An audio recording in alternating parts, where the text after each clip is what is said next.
नमस्कार स्टूडेंट्स। आज हम अध्ययन करेंगे अवमूल्यन, डिवैल्यूएशन।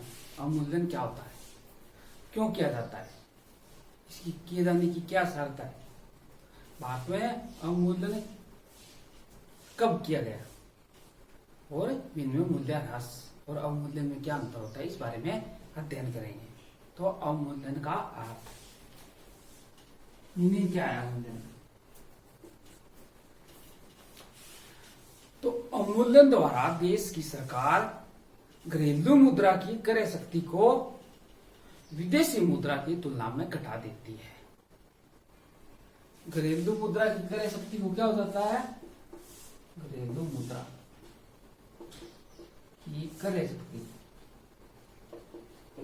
को विदेशी मुद्रा की तुलना में क्या हो जाता है? घटा देती सरकार,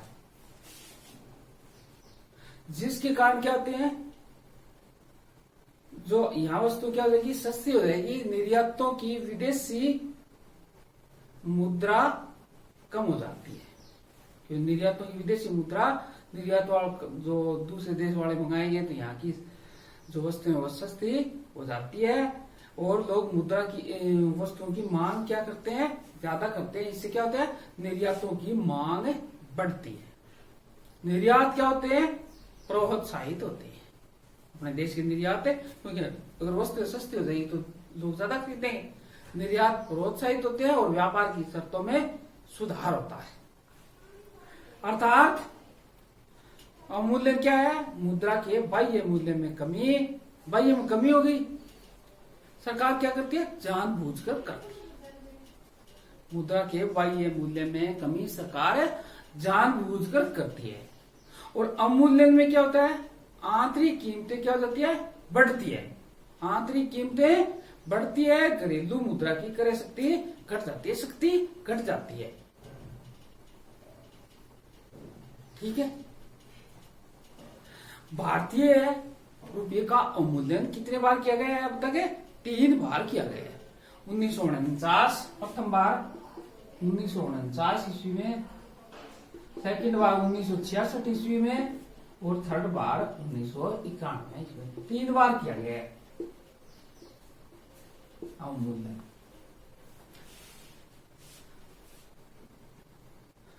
उन्नीस सौ 91 में 23% यानी प्रथम चरण में अन्य मुद्राओं में 10-11% किया गया था। प्रथम चरण में 23% और अन्य मुद्राओं में 10 से 11% सेकंड चरण में किया गया था। अवमूल्यन किए जाने की शर्तें क्या होनी चाहिए?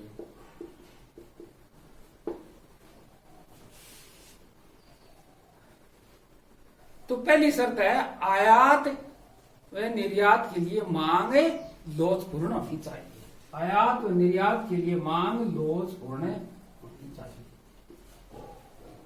तभी हमें अवमूल्यन कर सकेंगे। दूसरा, पहली शर्त तो लोचपूर्ण वाली, और दूसरी अवमूल्यन करने वाले देशों का आंतरिक कीमत स्थिर रहना चाहिए। अवमूल्यन जो करता है उसका आंतरिक कीमत स्थिर रहना चाहिए, कीमत सुधार। ये दूसरी शर्त है। तीसरी शर्त क्या है कि अवमूल्यन की प्रतिक्रिया स्वरूप विदेशों में किसी प्रकार का निर्यात अवरोधक उपाय लागू नहीं किया जाना चाहिए। निर्यात अवरोधक दूसरे देश करते के उपाय वो लागू नहीं होना चाहिए। तो ये अवमूल्यन की प्रमुख शर्तें हैं। अवमूल्यन क्यों किया जाता है? क्यों किया जाता है? विदेशी बाजार में निर्यातों को सस्ता बनाकर उन्हें प्रोत्साहित करना, निर्यात ज्यादा बढ़ावा देना, आयातों को महंगा बनाकर उन्हें हतोत्साहित करना, भुगतान संतुलन की प्रतिकूलता दूर करना, और घरेलू उद्योगों को संरक्षण प्रदान करना। ये क्या है? अवमूल्यन इसलिए किया जाता है, इन कारणों से किया जाता है। भारत में 1991 में मुख्यतः हम चर्चा करें कि अवमूल्यन क्यों किया गया। पहला इसका कारण कह सकते हैं बढ़ता विदेशी व्यापार घाटा। उस समय देश का विदेशी व्यापार घाटा बहुत ज्यादा बढ़ गया था और निर्यातों को बेचकर घाटे को पाटने के लिए अवमूल्यन किया गया था। दूसरा ये कह सकते हैं कि भुगतान संतुलन की बढ़ती प्रतिकूलता, भुगतान संतुलन विपक्ष में हो गया, उनकी प्रतिकूलता हो गई, इसलिए देश को 1991 में अवमूल्यन किए जाने पर मजबूर होना पड़ा। IMF का बढ़ता दबाव, यानी इंटरनेशनल मॉनेटरी फंड, अंतर्राष्ट्रीय मुद्रा कोष का दबाव बढ़ता गया अवमूल्यन किए जाने के, क्योंकि उन पर कर्ज काफी बढ़ गया है। खाड़ी देशों के खाड़ी संकट के कारण बढ़ता पेट्रोलियम आयात बिल, खाड़ी संकट जो 1991 में था वो देश में आयात बिल बढ़ रहा था, इस कारण अवमूल्यन किया गया। तो ये 1991 में अवमूल्यन किए जाने के कारण है। अब दूसरा एक अवमूल्यन होता है, एक विनिमय मूल्य ह्रास होता है। विनिमय मूल्य ह्रास, इसमें क्या होता है, अवमूल्यन तो जानबूझकर किया जाता है और अवमूल्यन विनिमय मूल्य ह्रास क्या होता है, विनिमय मूल्य ह्रास में मुद्रा की बाह्य मूल्य में कमी बाजार की शक्तियों के परिणाम स्वरूप अपने आप उत्पन्न होती है, बाजार की शक्तियों के कारण अपने आप उत्पन्न होती है विनिमय मूल्य ह्रास में, और अवमूल्यन में सरकार जानबूझकर कर देती है। ठीक है, ये दोनों में अंतर है। एक होता है अधिमूल्यन, अधिमूल्यन, अधिमूल्यन यानी रिवैल्यूएशन, रिवैल्यूएशन, वैल्यूएशन। ये क्या होता है, ये अधिमूल्य जो अवमूल्यन है उसका विपरीत है।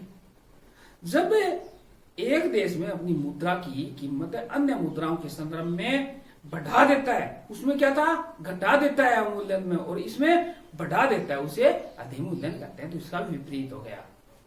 तो अवमूल्यन क्या है, अवमूल्यन देश की सरकार द्वारा घरेलू मुद्रा क्रय शक्ति को विदेशी मुद्रा की तुलना में घटा देती है, जिसके कारण क्या है, निर्यातों की विदेशी मुद्रा कम हो जाती है और निर्यात प्रोत्साहित होते हैं, व्यापार शर्तों में सुधार होता है। तो सरकार जानबूझकर करती है। और भारत में मुख्यतः 3 प्रकार से 3 बार अवमूल्यन किया गया, 1949, 1966 और 1991 में। और एक विनिमय मूल्य ह्रास, इसमें तो क्या है, सरकार जानबूझकर करती है। ठीक है, मुद्रा के मूल्य में बाह्य मूल्य में कमी सरकार जानबूझकर करती है, और इसमें बाजार की शक्तियों के द्वारा अपने आप उत्पन्न होता है। और अधिमूल्यन अवमूल्यन का विपरीत है। अन्य मुद्राओं में क्या होता है, जब एक देश की मुद्रा की कीमत है अन्य मुद्राओं के संदर्भ में बढ़ा देता है और उसमें घटा देता है, उसे अधिमूल्यन कहते हैं। तो आज हमने पढ़ा अवमूल्यन, विनिमय मूल्य ह्रास और अधिमूल्यन। आपने अच्छी तरह सुना व समझा, इसके लिए आपको धन्यवाद।